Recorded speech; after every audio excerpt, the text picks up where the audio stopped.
আমার আগের ভিডিও দেখার পর অনেকে প্রশ্ন করেছেন, ভাই আমরা কি আগে ব্র্যান্ডিং করব নাকি আমরা আগে মার্কেটিং করব? খুব সহজভাবে বললে ব্র্যান্ডিং আর মার্কেটিং বিষয় হচ্ছে এক জিনিস না।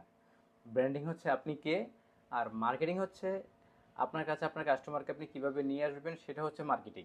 ধরুন আপনি একটি বিজনেস শুরু করেছেন, আপনার একটি নাম আছে, একটি লোগো আছে, একটি টাইপোগ্রাফি আছে, একটি ব্র্যান্ড পার্সোনালিটি আছে, একটি ব্র্যান্ড কমিউনিকেশন আছে।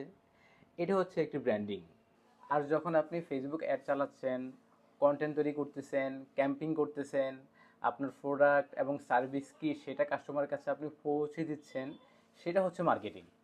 তাহলে প্রশ্ন হচ্ছে কোনটা আগে করবেন? আমার মনে হয় বিজনেস যখন আমরা শুরু করব তখন অন্তত আমাদের একটি বেসিক ব্র্যান্ডিং থাকা প্রয়োজন। কারণ আপনি মার্কেটিং শুরু করলেন, কাস্টমার নিয়ে আসলেন, আপনার প্রোডাক্ট সেল করলেন, কিন্তু আপনার এই কাস্টমার আপনাকে কীভাবে মনে রাখবে যদি আপনার বেসিক ব্র্যান্ড গাইডলাইন না থাকে? আমার কাছে ব্র্যান্ডিং হচ্ছে একটি ফাউন্ডেশন, আর মার্কেটিং হচ্ছে সেই ফাউন্ডেশনের একটি মাধ্যম যেখানে আপনার বিজনেসকে মানুষের কাছে পৌঁছে দিবে। তবে ব্র্যান্ডিং একবারে শেষ হয়ে যায় না। আপনার বিজনেসের সাথে ব্র্যান্ডিং এবং মার্কেটিং দুইটাকে একসাথে ইনভলভ রাখতে হবে। সো ব্র্যান্ডিং না মার্কেটিং, আপনি কোনটা আগে করবেন?